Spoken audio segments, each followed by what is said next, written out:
నీ సన్నిధానములో సంపూర్ణ సంతోషం, ఆరాధించుకునే విలువైన అవకాశం, కోల్పోయినవన్నీ నాకు ఇచ్చుటకును, బాధల నుండి బ్రతికించుటకును,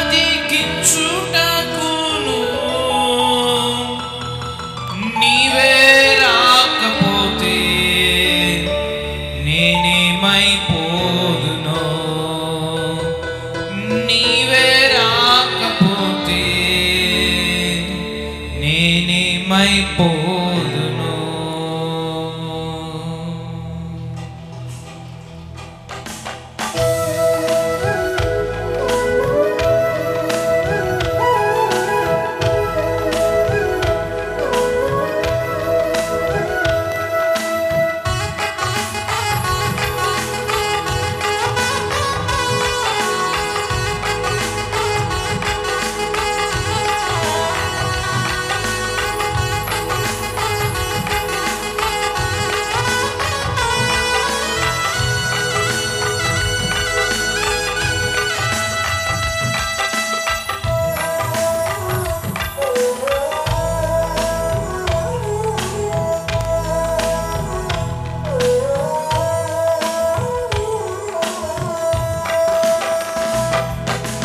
రాజా నీ సన్నిధిలోనే ఉంటానయ్యా, మనసారా ఆరాధిస్తూ బ్రతికేస్తానయ్యా.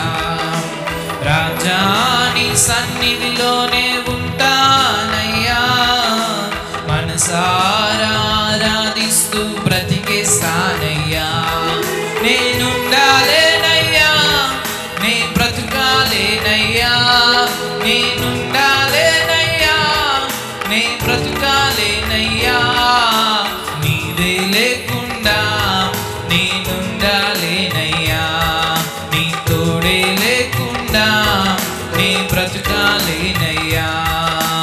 నీవే లేకుండా నేనుండాలేనయ్యా, నీ తోడే లేకుండా నే బ్రతుకాలేనయ్యా. రాజా నీ సన్నిధిలోనే ఉంటానయ్యా, మనసారా ఆరాధిస్తూ బ్రతికేస్తానయ్యా.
నీ సన్నిధానములో సంపూర్ణ సంతోషం, ఆరాధించుకునే విలువైన అవకాశం.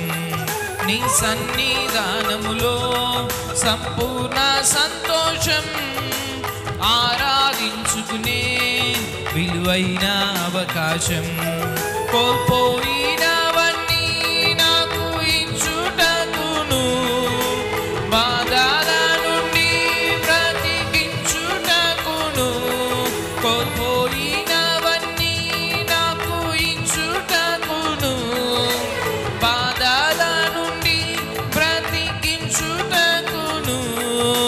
నీవే రాకపోతే నేనేమైపోదును, నీవే రాకపోతే నేనేమైపోదును. నేనుండాలేనయ్యా, నే బ్రతుకాలేనయ్యా, నేనుండాలే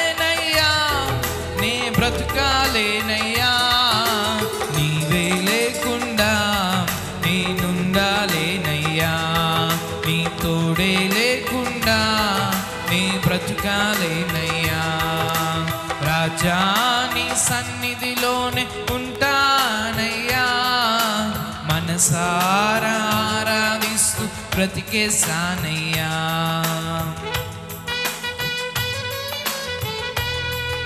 ఒంటరి పోరు నన్ను విసిగించిన, మనుషులెల్లరూ నన్ను తప్పుపట్టిన, ఒంటరి వాడే 1000 మంది అగును, ఎన్నిక లేని వ్యక్తి బలమైన జనాంగం అగునన్నట్లు దేవుడు నీ జీవితంలో కార్యము చేయునుగాక.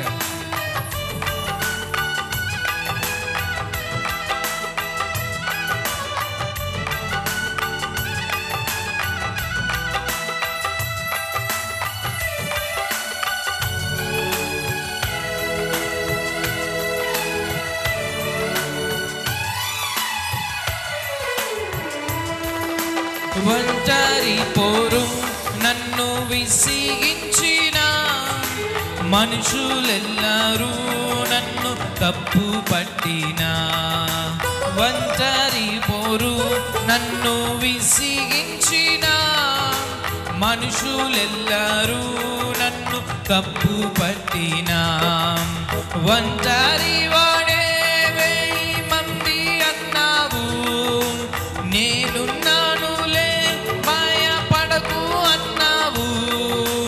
ఒంటరి వాడే 1000 మంది అన్నావు, నేనున్నానులే భయపడకు అన్నావు.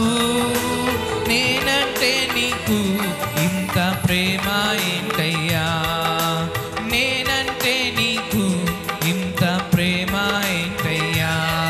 నేనుండాలేనయ్యా, నీ బ్రతుకాలేనయ్యా, నేనుండాలేనయ్యా, నీ బ్రతుకాలేనయ్యా.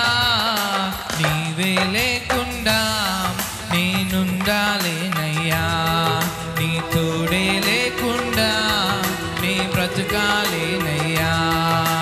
నీవే లేకుండా నేనుండాలేనయ్యా, నీ తోడే లేకుండా నీ బ్రతుకాలేనయ్యా. రాజా నీ సన్నిధిలోనే ఉంటానయ్యా, మనసారా ఆరాధిస్తూ బ్రతికేస్తానయ్యా.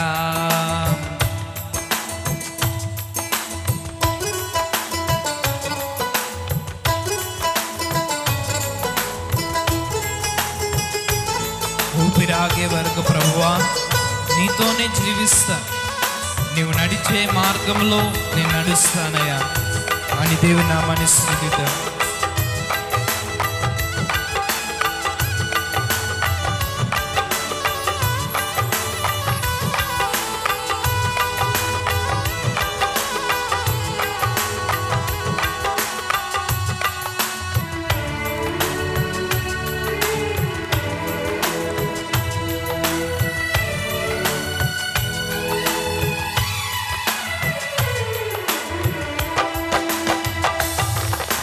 ఊపిరాగే వరకు నీతోనే జీవిస్తా, ఏ దారిలో నడిపినా నీ వెంటే నడిచూస్తా.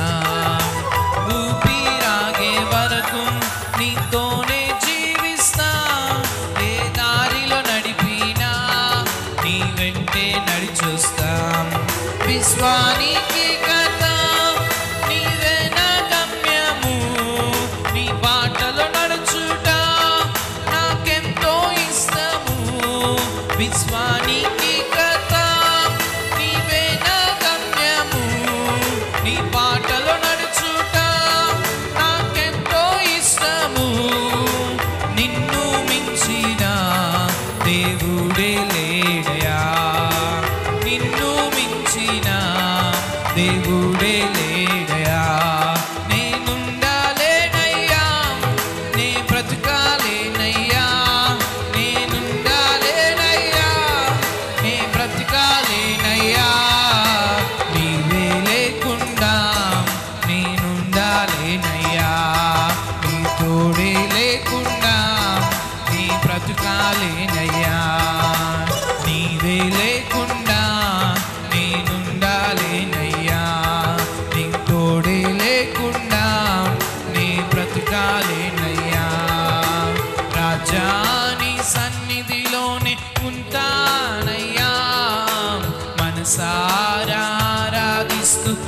బ్రతికేస్తాను. రాజా నీ సన్నిధిలోనే ఉంటానయ్యా, మనసారా ఆరాధిస్తూ బ్రతికేస్తానయ్యా. నేనుండాలేనయ్యా, నీ బ్రతుకాలేనయ్యా, నేనుండాలేనయ్యా, నీ బ్రతుకాలేనయ్యా. నీవే లేకుండా నేనుండాలేనయ్యా, నీ తోడే లేకుండా నీ బ్రతుకాలేనయ్యా. నీవే లేకుండా నేనుండాలేనయ్యా, నీ తోడే లేకుండా నీ బ్రతుకాలేనయ్యా. నీవే లేకుండా నేనుండాలే, నీ తోడే లేకుండా నీ బ్రతుకాలేనయ్యా. నీవే లేకుండా నేనుండాలేనయ్యా, నీ తోడే లేకుండా నీ బ్రతుకాలేనయ్యా. నీవే లేకుండా నేనుండాలేనయ్యా, నీ తోడే లేకుండా నీ బ్రతుకాలేనయ్యా. నీవే లేకుండా నేనుండాలేనయ్యా, నీ తోడే లేకుండా నీ బ్రతుకాలేనయ్యా.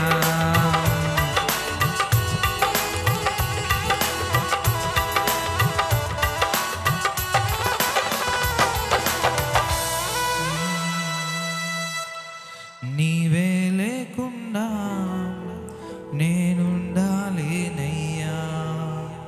నీ తోడే లేకుండా నీ బ్రతుకాలేనయ్యా. తండ్రి నీకు వందనాలు, స్తోత్రాలు యేసయ్యా. మరొకసారి సాయంకాలపు సమయంలో నీ సన్నిధిలో అయ్యా గడపటానికి మీరు ఇచ్చిన కృపను బట్టి వందనాలు తండ్రి. ఈ ప్రత్యేకమైన సమయంలో నీ వాక్యం ద్వారా ప్రభువా మీరు మాతో మాట్లాడి నాయన మమ్మల్ని బలపరచమని, మా జీవితాలను సరిచేయమని యేసు పరిశుద్ధ నామమున అడిగి వేడుకొనుచున్నాము తండ్రి, ఆమేన్. దేవుని నామానికి మహిమ కలుగును గాక. మన ప్రభువును రక్షకునైన యేసుక్రీస్తు నామమున మీ అందరికీ హృదయపూర్వకమైన వందనాలు తెలియజేస్తూ ఉన్నాను. దేవుని కృప మనందరికీ తోడై ఉండును గాక, ఆమేన్. దేవుని వాక్యంలోనికి వెళ్ళబోయే ముందు ఒక మాట, చిన్నప్పుడు 3వ తరగతిలో ఒక తెలుగు పుస్తకంలో ఒక పాఠం ఉండేది, పేరాస దురాశ. అందులో దురాశ కలిగిన ఒక వ్యక్తి, నరసయ్య అనే వ్యక్తి నెయ్యి వ్యాపారం చేస్తూ ఉండేవాడు. నెయ్యి వ్యాపారం చేయటం వలన వచ్చే నెయ్యి వల్ల అతడు సంపాదిస్తూ ఉండేవాడు. మంచి వ్యాపారం, ఆ ఊరంతా అతనికి మంచి పేరు.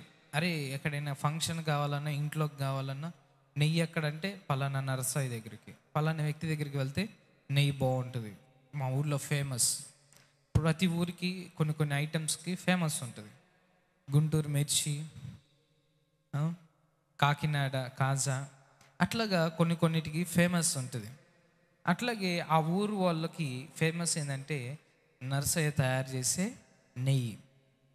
అంత ఫేమస్, అన్నీ బాగానే ఉన్నాయి. ఇట్లాగా మంచి పేరు అట్లా పలుకుబడి రాగానే ఈ వ్యక్తికి ఏమొచ్చిందంటే దురాశ వచ్చింది. దురాశ వచ్చి ఏం చేశాడంటే, అప్పుడు వరకు మంచిగా నెయ్యి ఇవ్వటం ప్రారంభించిన వ్యక్తి ఇప్పుడు ఏం చేశాడంటే నెయ్యిని కల్తీ చేయటం ప్రారంభించాడు. నెయ్యి నూనె కలపటం, నెయ్యి డాల్డాలో కలపటం, అట్లాగా చేస్తూ ఉన్నాడు. ఫస్ట్ కొంచెం కలపటం ప్రారంభించాడు, ఎవరికి డౌట్ రాలే. ఈసారి ఇంకా లాభాలు రావాలంటే ఎక్కువ కలిపితే ఎక్కువ లాభాలు వస్తాయి అన్న ఆశతో ఇంకా ఎక్కువ కలపటం ప్రారంభించాడు. ఒకసారి అదే గ్రామంలో సర్పంచ్ వాళ్ళ కుమారుని పెళ్ళికి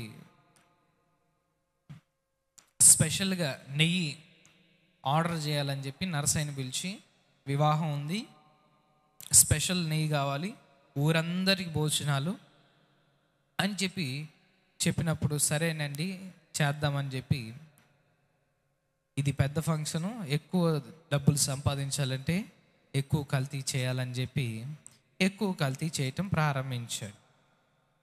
అట్లాగా కల్తీ చేసి పంపించాడు. వివాహం అయింది. వివాహం తర్వాత భోజనాలు జరిగినాయి. భోజనాల తర్వాత తిన్న వాళ్ళందరూ ఒకటే వామిటింగ్స్, ఫుడ్ పాయిజన్ అయిపోయింది, వామిటింగ్స్ అయిపోయినాయి. అందరికి అర్థమైపోయింది ఎక్కడో తేడా జరిగిందని ఆలోచిస్తున్నప్పుడు అందరికి తెలిసింది ఏంటంటే నెయ్యిలో కల్తీ చేయబడింది. ఇంకా వెంటనే సర్పంచ్ పిలిపించాడు. ఏంటి, నేను నీకు చెప్పింది ఏంటి, నువ్వు చేసింది ఏంటి అని చెప్పి అతను పిలిపించి పంచాయతీ పెట్టించి పంచాయతీలో అతనికి శిక్ష విధించారు. నీకు 3 రకాల శిక్షలు విధిస్తున్నాం, వాటిలో ఏది కావాలో నువ్వే నిర్ణయించుకో అని చెప్పి ఆయన చెప్తూ, మొదటిది ఏంటంటే 100 కొరడా దెబ్బలు తినాలి. రెండవది ఏంటి అంటే నీవు తయారు చేసిన కల్తీ నెయ్యి 1 లీటర్ తాగాలి. మూడవది ఏంటంటే 1000 రూపాయలు జరిమానా కట్టాలి. వీటిలో ఏది చేస్తావో నీ ఇష్టం అని చెప్పి ఆప్షన్ ఇచ్చారు. మనోడు అసలుకే దురాశ ఎక్కువ. అమ్మో దేవుడు కరుణించాడు, డబ్బులు పోవు, కావాలంటే కొట్టించుకుందాం అని చెప్పి నాకు 100 కొరడా దెబ్బలు కావాలని కోరుకున్నాడంట. సరే, కొరడా దెబ్బలు కొట్టడం ప్రారంభించారు. ఒక్కొక్కటి కొడుతూ ఉంటే వీపీ విమానం మోత మోగుతూ ఉంది. అట్లాగా 10, 20, 30, 40, 50, 60, 70 వచ్చేసరికి వద్దు బాబు వద్దు, ఇంకొక దెబ్బ వేసి నేను చచ్చిపోతాను అని చెప్పి ఆపమనేసాడంట. సరే మరి ఇంకా 2 పనిష్మెంట్స్ ఉన్నాయి, వీటిలో ఏది తీసుకుంటామంటే అప్పటికి కూడా ఇతనికి దురాశ పోల. అంత చావు దెబ్బలు తిన్నా కానీ దురాశ పోల. నేను కల్తీ నెయ్యి తాగుతాను అన్నాడంట. సరే అని నెయ్యి తాగటం ప్రారంభించాడు. అది బాటిల్ సగం అయిందో లేదో మనోడికి వామిటింగ్స్ ప్రారంభమైపోయినాయి. ఇంకా చివరికి ఇది కూడా వద్దు, ఆ డబ్బులు ఏదో నేనే ఇచ్చేస్తాను అని చెప్పి చివరికి డబ్బులు ఇచ్చేశారు. ఏ వ్యక్తి జీవితంలో చూసినట్లయితే దురాశకు పోయి అతని జీవితంలో ఒక పనిష్మెంట్ కాదు, అన్ని పనిష్మెంట్స్కి ఆ వ్యక్తి అనుభవించవలసి వచ్చింది. లోకంలో కూడా ఒక సూక్తి ఉంది, దురాశ దుఃఖానికి చేటు. దురాశ దుఃఖానికి చేటు. నేను ఎక్కువ డబ్బులు సంపాదించాలి, డబ్బుల పట్ల, లోకంలో ఉన్న వస్తువుల పట్ల ఎక్కువ సంపాదించాలి. ఈ వ్యక్తి తన దురాశను బట్టి భయంకరమైన శిక్షను అనుభవించాడు. యేసు ప్రభువారు కూడా ఈ లోకంలో ఇటువంటి దురాశ పరుల గురించి ఆయన ఒక ఉపమానము చెప్పడం జరిగింది. నాతో పాటు మీ బైబిల్స్ ఉన్నట్లయితే, బైబిల్స్ తెరిచినట్లయితే లూకాసు సువార్త 12వ అధ్యాయం, లూకాసు సువార్త 12వ అధ్యాయం 13వ వచనం నుంచి నేను చదువుతున్నాను. లూకాసు సువార్త 12వ అధ్యాయం 13వ వచనం నుంచి. ఆ జనసమూహంలో ఒకడు, బోధకుడా, పిత్రాజీతంలో నాకు పాలు పంచిపెట్టవలనని నా సహోదరునితో చెప్పమని ఆయనను అడుగగా, ఆయన, ఓయి మీ మీద తీర్పరిగానైనను పంచిపెట్టు వానిగానైనను నన్నెవడు నియమించినని అతనితో చెప్పాను. మరియు ఆయన వారితో, మీరు ఏ విధమైన లోభమునకు ఎడమీయక జాగ్రత్త పడుడి. ఒకని కలిమి విస్తరించుట వాని జీవనముకు మూలము కాదు. మరియు ఆయన వారితో ఈ ఉపమానము చెప్పెను. ఒక ధనవంతుని భూమి సమృద్ధిగా పండెను. అప్పుడు అతడు, నా పంట సమకూర్చుకొనుటకు నాకు స్థలము చాలదు గనక నేనేమి చేతునని తనలో తాను ఆలోచించుకొని, నేను ఇలాగు చేతును, నా కొట్లు విప్పి వాటికంటే గొప్ప వాటిని కట్టించి అందులో నా ధాన్యమంతటిని, నా ఆస్తిని సమకూర్చుకొని, నా ప్రాణముతో ప్రాణమా అనేక సంవత్సరములకు విస్తారమైన ఆస్తి నీకు సమకూర్చబడి ఉన్నది, సుఖించుము, తినుము, త్రాగుము, సంతోషించుమని చెప్పుకొందును అని అనుకోనేను. అయితే దేవుడు, వెర్రివాడ, ఈ రాత్రి నీ ప్రాణం అడుగుచున్నాను, నీవు సిద్ధపరిచినవి ఎవని వగునని అతనితో చెప్పెను. దేవుని ఎడల ధనవంతుడు కాక తన కొరకే సమకూర్చుకొనివాడు అలాగునే ఉండడని చెప్పెను. ఇక్కడ రెండు విషయాలు మనం చూడగలుగుతాం. ఒకటి, 15వ వచనంలో చూసినట్లయితే, ఒకని కలిమి విస్తరించుట వాని జీవమునకు మూలము కాదు. ఒకని కలిమి విస్తరించుట వాని జీవమునకు మూలము కాదు. నెంబర్ 1,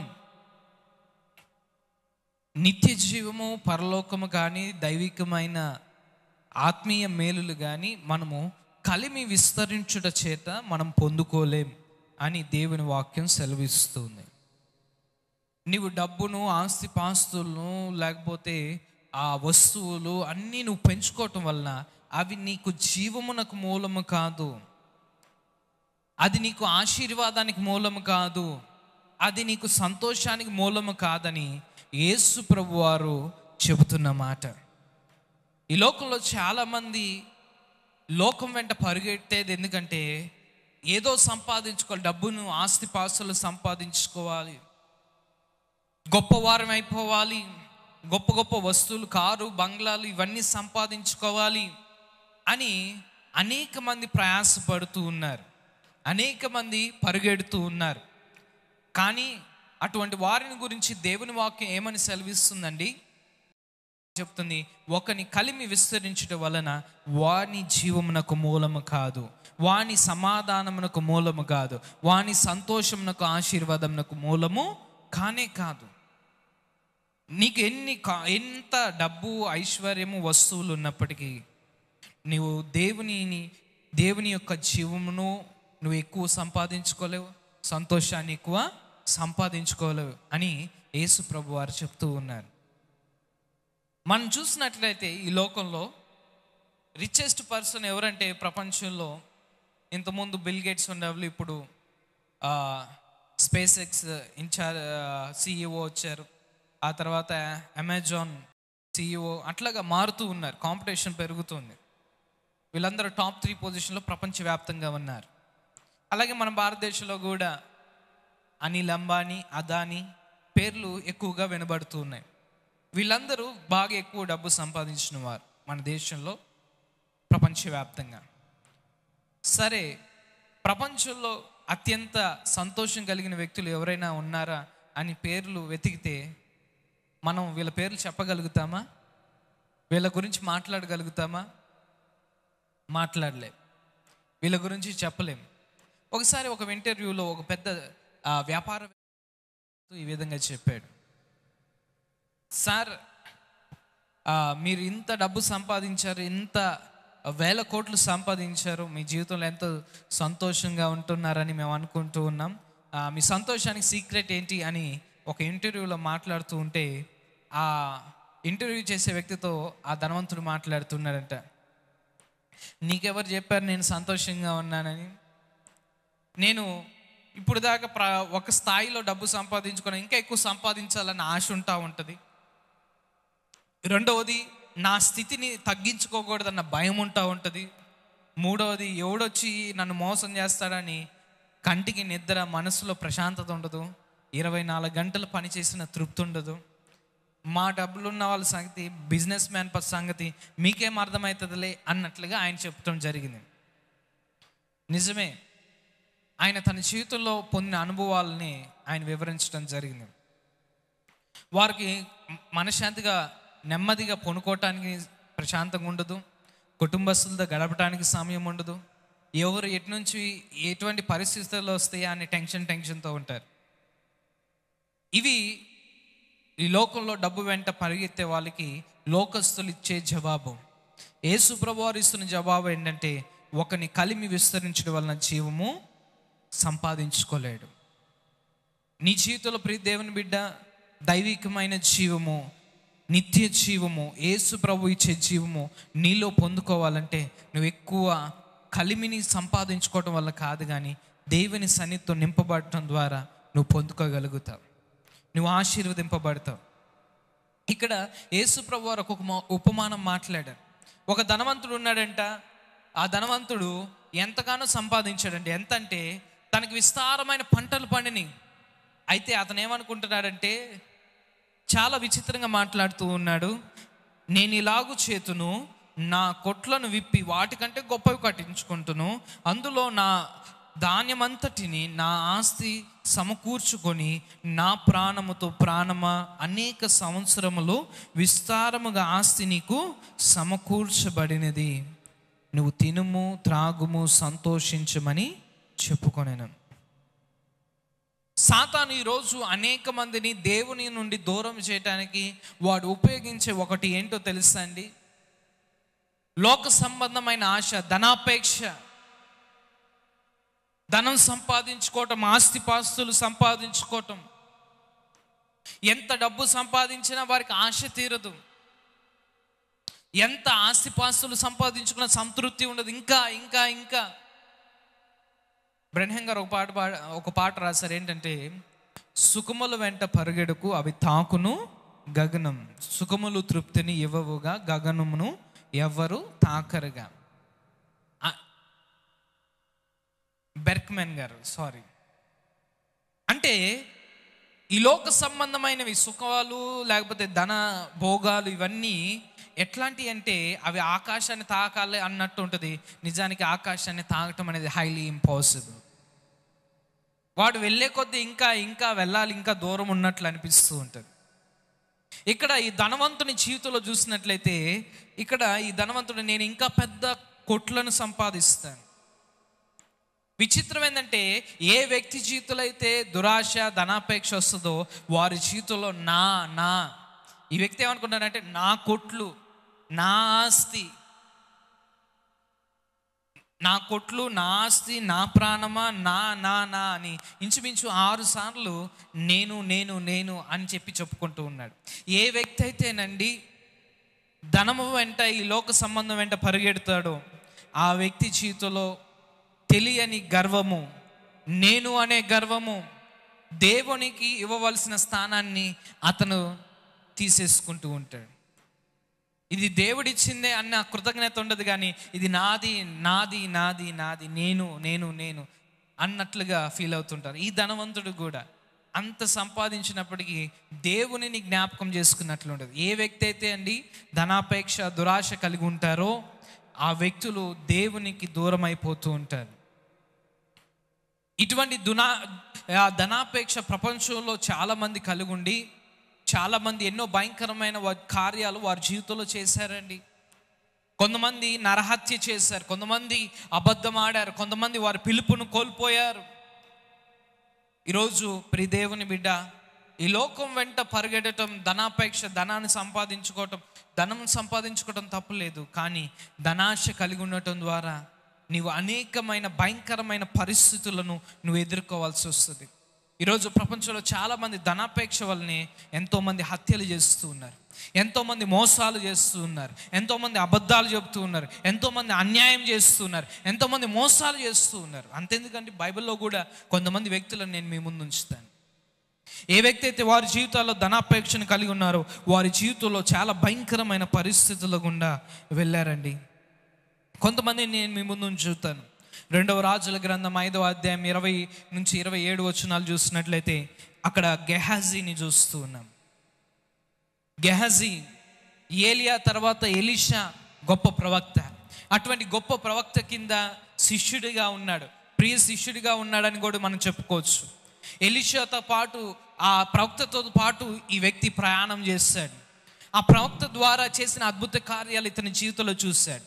కానీ ఎప్పుడైతే ఇతని జీవితంలో ధనాపేక్ష అతని జీవితంలో ఎంటర్ అయిందో అతడు తన సేవకునికి అబద్ధం చెప్పటం ప్రారంభించాడు. ఈ వ్యక్తి అబద్ధం చెప్పటం ప్రారంభించాడు.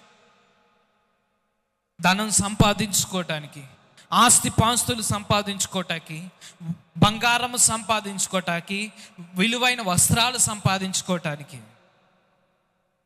ఆ నయమాను దగ్గరికి వెళ్ళి అబద్ధము చెప్పడం ప్రారంభించాడు. ధనాపేక్ష కలిగి ఉంటే, ఏ వ్యక్తి అయితే తన జీవితంలో ధనాపేక్ష వెంట వెళ్తూ ఉంటాడో ఆ వ్యక్తి తన జీవితంలో అబద్ధములు ఆడటం ప్రారంభిస్తాడు. ఆ వ్యక్తి తన జీవితంలో ఎంత గొప్ప ప్రార్థన పరునితో సహవాసం ఉన్నప్పటికీ కూడా ఆ జీవితాన్ని కోల్పోయి అబద్ధముల వెంట వెళ్తాడు. దేవుని వాక్యం సెలవిస్తుంది, సాతానుని దేవుడు ఏమని మాట్లాడాడంటే, వాడు అబద్ధికుడు, అబద్ధికులకు వాడు జన.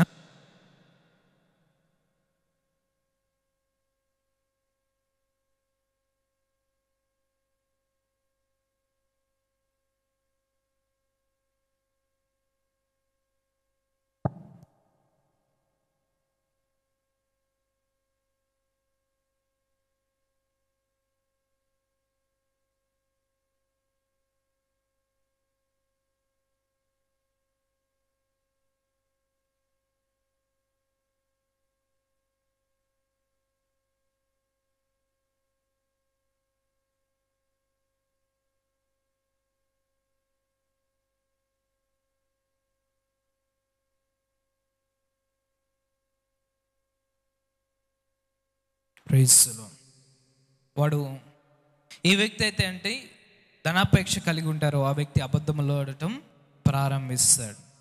అబద్ధానికి ఆ వ్యక్తి వెనుకాడడు. దేవుని వాక్యం సెలవిస్తున్నాయి, అబద్ధం ఆడే వ్యక్తి సాతానుకు కుమారుడైపోతాడంట.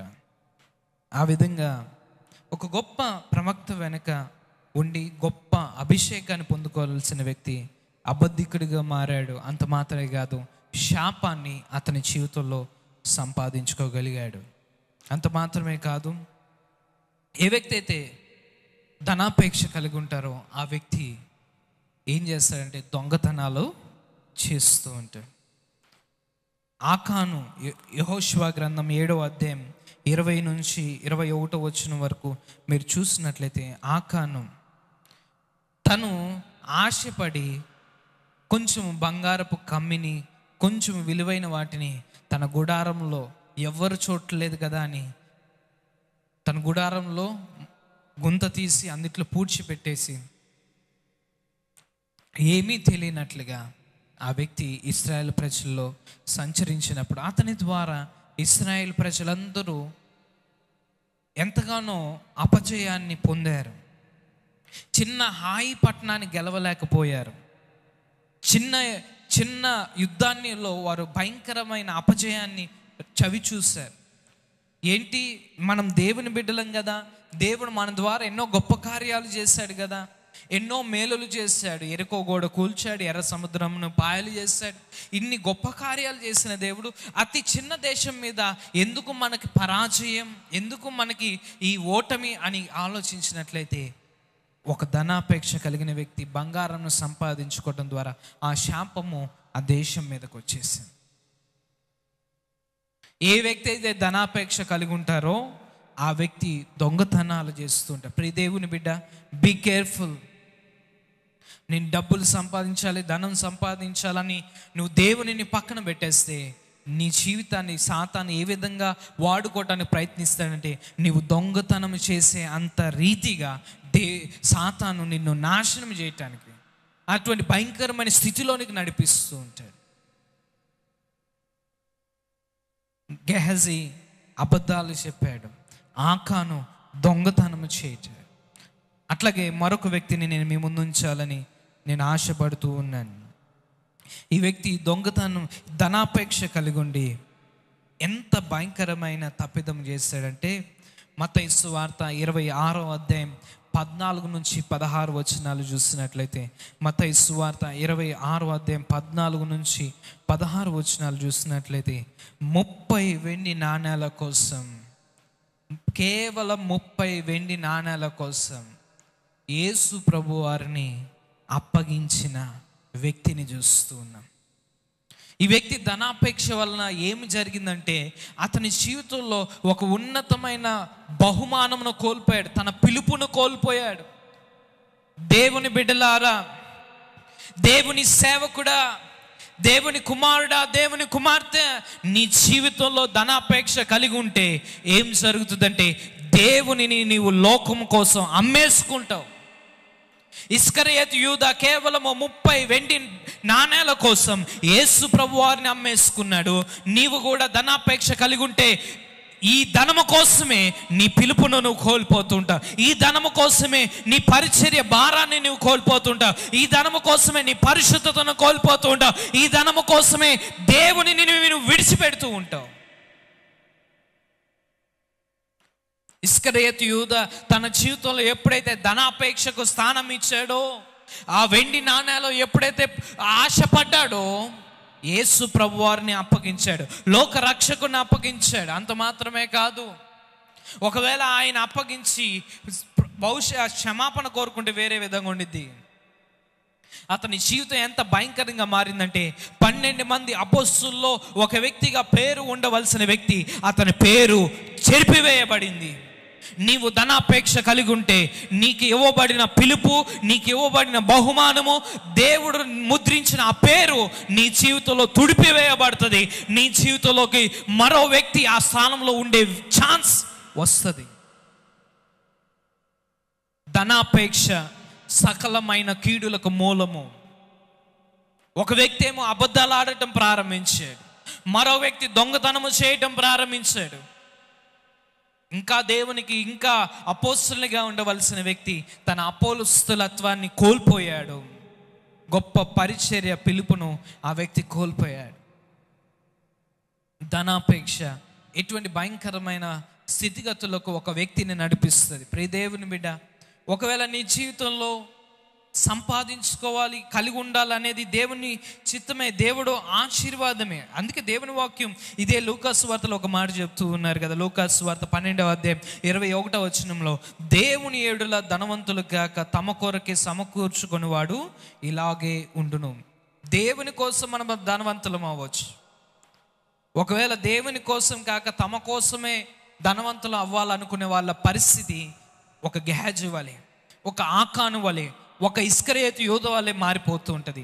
కానీ దేవుని కోసం ధనవంతులుగా నువ్వు నిలబడాలంటే ఏ విధంగా అవుతావో తెలుసా? దేవుని వాక్యంలో కూడా చాలామంది ధనవంతులు ఉన్నారు. దేవుని కోసం ధనవంతులుగా నిలబడిన వారు ఉన్నారు. వారిలో కొంతమంది పేర్లను నేను ముందు ఉంచాలని ఆశపడుతున్నాను. అబ్రహాం జీవితంలో చూసినట్లయితే ఆదికాండం 13వ అధ్యాయం 2వ వచనంలో చూసినట్లయితే అబ్రహాము అన్ని విషయాల్లో, గొర్రెల విషయంలో, ఎడ్ల విషయంలో, బంగారు విషయంలో, అన్ని విషయాల్లో విస్తరింపబడ్డాడు. ఇస్సాకు ఆదికాండం 26వ అధ్యాయం 12 నుంచి 14 వచనాలు చూసినట్లయితే ఇస్సాకు కూడా ధనవంతునిగా దేవుడు ఆశీర్వదించాడు. యాకోబుని ఆదికాండం 30వ అధ్యాయం 33వ వచనంలో దేవుడు ఐశ్వర్యవంతునిగా ఆశీర్వదించాడు. కొర్నేలి అపోస్తుల కార్యములు 10వ అధ్యాయం దేవుడు ఐశ్వర్యవంతునిగా ఆశీర్వదించాడు. అపోస్తుల కార్యములు 9వ అధ్యాయం తబిత దేవుని కోసం మహిమకరంగా, ఆశీర్వాదకరంగా, ఉన్నతమైన స్థితిలో ఉన్నట్లు మనం చూడగలుగుతాం. ఒబేదేము 2వ సమూయేలు 6, 11, 12 వచనాలు చూసినట్లయితే దేవుని మందసము కలిగి ఉన్నప్పుడు ఎంత ఐశ్వర్యవంతునిగా అతని జీవితం మారిపోయిందో మనం చూడగలుగుతాం. వీళ్ళందరూ ధనవంతులు, వీళ్ళందరూ ఐశ్వర్యవంతులు, వీళ్ళందరూ గొప్ప వ్యక్తులే, కానీ వీరు దేవునిని కలిగి ఉన్న ధనవంతులు. ఈరోజు ప్రియ దేవుని బిడ్డ, ఈరోజు ఒకటే ఒక మాట, దేవుని ఎడల ధనవంతులుగా ఉంటున్నావా? దేవుని ఎడల కాకుండా తనకు తానే ధనవంతులుగా ఉండగోరుతున్నావా? తనకు తానే ధనవంతులుగా ఉండ కోరిన వారు అబద్ధాలు ఆడతారు. తనకు తానే ధనవంతులుగా ఉండాలనుకునే వారు నరహత్యలు చేస్తారు. తనకు తానే ధనవంతులుగా ఉండాలనుకునే వాళ్ళు వారు భయంకరమైన ఎటువంటి చెడ్డ కార్యము చేయటాకైనా వెనుతిరగరు. ఎటువంటి భయంకరమైన కార్యాలంటే అబద్ధాలు ఆడతారు, దొంగతనాలు చేస్తారు, నరహత్యలు చేస్తారు, చివరికి యేసు ప్రభుని కూడా అప్పగిస్తారు. వారి యొక్క అపోస్తలత్వాన్ని కూడా అప్పగిస్తారు. వారి పరిశుద్ధతను కూడా అమ్ముకుంటారు. ఈరోజు ధనాపేక్ష సకలమైన కీడులకు మూలంగా ఉంటుంది. మనము ధనవంతులుగా ఉంటే అది దేవుని కోసమే, దేవుని కోసమే అన్నట్లు మనం ఉండాలి. అటువంటి జీవితం సంతోషం, శుభప్రదముగా మన జీవితంలో ఉంటుంది. మనం చూసాం కదండి, అబ్రహాము మొదలుకొని ఎంతోమంది దేవుడు వారిని ఆశీర్వదించాడు. వారు దేవుని కోసం జీవించారు. మనం ఆ విధంగా ఉండాలి. కానీ మన సొంతం కోసం ధనాపేక్ష కలిగి ధనం వెంట పరిగెడితే సాతాను ఒక ముసుగు వేస్తున్నాడు. నీకు జాగ్రత్త. నిన్ను దేవునికి దూరం చేయటానికి సాతాను ఒక భయంకరమైన ముసుగు వేస్తూ ఉంది. ధనాపేక్ష సకలమైన కీడులకు మూలము. అందుకే మత్తయి సువార్త 12వ అధ్యాయం 34 ఉంటుంది, నీ ధనం ఎక్కడుండనో నీ మనస్సు నీ హృదయము అక్కడ ఉంటుంది. జాగ్రత్త, జాగ్రత్త. నువ్వు దేవుని కోసం అంటే ఆ జీవిత విధానం వేరుగా ఉంటుంది, నీ కోసం అంటే ఆ జీవిత విధానం వేరుగా ఉంటుంది. ఏ విధంగా నువ్వు బ్రతకాలనుకుంటున్నావు? ఇక్కడ ఒక వ్యక్తి ఉన్నాడు, నా కోసం, ఇంకా ఏమనుకుంటున్నాడంటే నా కోసం నేను కట్టుకుంటాను, నా కోసం నేను జీవిస్తాను. నా ప్రాణమా, నువ్వు తిను, నువ్వు తాగు, నువ్వు సంతోషించు, ఎంజాయ్ ఎంజాయ్ అన్నప్పుడు ఒక స్వరం వినబడుతుంది, ఈ రాత్రే నీ ప్రాణాన్ని దేవుడు అడిగితే ఏంటి నీ పరిస్థితి? ఏంటి నీ పరిస్థితి? భూమి దేవునిది, వెండి బంగారాలు ఆయనవి. ఆయన పర్మిషన్ ఇస్తేనే నీ దగ్గర ఉంటాయి. ప్రియ దేవుని బిడ్డ, వీటన్నిటికి మించి మన జీవము ఆయన చేతిలో ఉంటుంది. ఒకవేళ దేవుడు నీ ప్రాణాన్ని అడిగితే నీ డబ్బు, నీ ఆస్తి పాస్తులు ఏమైపోతాయి? జాగ్రత్త. మనం ఏమి కలిగి ఉన్నా అది దేవుని కోసమే.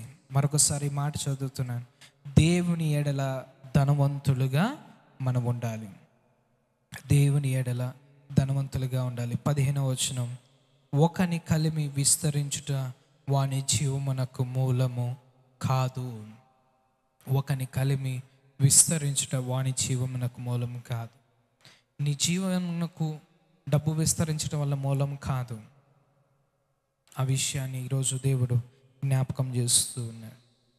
మన జీవితాలు దేవుని సన్నిధిలో జ్ఞాపకం చేసుకుందాం.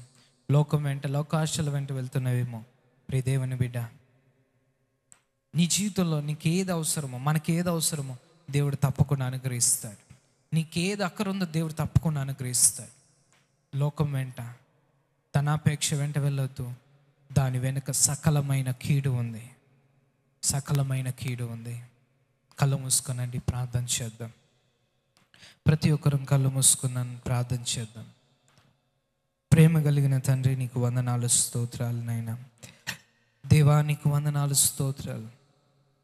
ఒకని కలిమి విస్తరించడం వలన వాని జీవమునకు మూలము కాదు. మరొకసారి ప్రభువా, నీవు మాట్లాడుతున్నావు. దేవుని బిడ్డ, పైన వాటిని వెతుకుదాం. దేవునికి ఇచ్చిన దాంట్లో తృప్తి కలిగి బ్రతుకుదాం. దేవుని కోసం నువ్వు ధనవంతుడిగా ఉండటం కూడా దేవుని చిత్తమే. దేవుని ముందు పెట్టుకొని మనం ఏ విషయంలో మనం ముందుకు వెళ్దాం. ప్రతి ఒక్కరు కళ్ళు మూసుకొనండి, ప్రార్థన చేద్దాం. ప్రేమ కలిగిన తండ్రి, నీకు వందనాలు, స్తోత్రాలు నాయన. మా జీవితాల్లో ప్రభువా, మాకు తెలియకుండా అయా ధనం వెంట మా హృదయం పరిగెడుతుందేమో, ధనాపేక్ష కలిగి మా హృదయ ఆలోచనలు, మా మనస్సు ఆలోచిస్తుందేమో ప్రభువా. దయచేసి అటువంటి మనస్సును మాలోంచి తీసివేయండి. పరిశుద్ధాత్మ తండ్రి, అటువంటి భయంకరమైన మనస్సు, అటువంటి చేదైన వేరు మా జీవితంలో, మా హృదయంలోంచి తీసివేయండి ఆయన. ప్రభువా, మేమేమి కలిగి ఉన్నా అది నిన్ను బట్టే, నీకోసమే అన్నట్లుగా అయ్యా మేము బ్రతకటానికి కృపను దయచేయం. అంత మాత్రమే కాదు ప్రభువా, ఎంతమంది అయితే ఈ వాక్యం వింటున్నారు, ఎంతమంది అయితే ప్రభువా వారి జీవితాల్లో మేము విజయం సాధించాలి, మేము ఉన్నత స్థితికి వెళ్ళాలి, మేము దేవునిని బట్టి ఐశ్వర్యవంతులుగా ఉండాలి, మా చేతి పనిలో దేవుని యొక్క ఆశీర్వాదం కావాలి అని ఎంతమంది అయితే ప్రభువా నీ కోసం వారు ప్రార్థన చేస్తున్నారు, నిశ్చయముగా వారు చేయు ప్రతి పని ఆశీర్వదింపబడునుగాక. అయా, వారు సమృద్ధిగా వారి గిన్నె నిండి పొర్లి పారునుగాక. వారు చేయు వ్యాపారము వర్ధిల్లింపబడునుగాక. ప్రతి శాపము, ప్రతి కీడు యేసు నామములో తొలగిపోవునుగాక. నీ కోసం ధనవంతులుగా వారు లేపబడుదురుగాక. నీ పరిచర్య కోసం లేపబడుదురుగాక. అనేక మందికి దీవెనకరంగా ఉండటానికి అయా నీవు దీవించమని ప్రార్థిస్తూ ఉన్నాం తండ్రి. కృపను దయచేయమని ప్రార్థిస్తున్నాం. విత్తబడిన వాక్యము మా జీవితాల్లో ఫలింపచేయండి. సాతాను వేసే మోసపూరితమైన ఆలోచనలు తీసివేయండి. పరిశుద్ధాత్మ తండ్రి, కృపను దయచేయండి. చేరవచ్చిన ప్రతి ఒక్క బిడ్డని, ఈ వాక్యం విన్న ప్రతి ఒక్క బిడ్డని ప్రభువా మీరు దీవించి ఆశీర్వదించి ఈ మాటలు మా జీవితంలో ప్రభువా అయా అన్వయించుకోవడానికి కృపను దయచేయమని మీ నామానికి మహిమ, ఘనత, ప్రభావాలు ఆరోపిస్తూ యేసు పరిశుద్ధ నామమున అడిగి వేడుకొనుచున్నాము తండ్రి. ఆమేన్. పరలోకమందున మా తండ్రి, నీ నామం పరిశుద్ధపరచబడును గాక, నీ రాజ్యం మాకు వచ్చును గాక, నీ చిత్తం పరలోకమందు నెరవేర్చినట్లు భూమి అందును నెరవేరును గాక. మా అనుదిన ఆహారం నేడు మాకు దయచేయండి. మా ఇట్లా అపరాధం చేస్తే వారు మేము క్షమించిన ప్రకారం మా అపరాధాలు క్షమించండి. శోధనలు తేక దుష్టుని తప్పించండి. రాజ్యము, శక్తి, మహిమ నిరంతరం మీరేనావు తండ్రి. ఆమేన్. మన తండ్రి అయిన దేవుని ప్రేమ, మన ప్రభువును రక్షకునైన యేసు ప్రభు వారి కృప, పరిశుద్ధాత్మ యొక్క అన్యోన్యమైన సహవాసం ఇప్పుడు ఎల్లప్పుడూ సదాకాలము దేవుని కోసం ఐశ్వర్యవంతులుగా మనలను చేయునుగాక. ఆమేన్, ఆమేన్, ఆమేన్.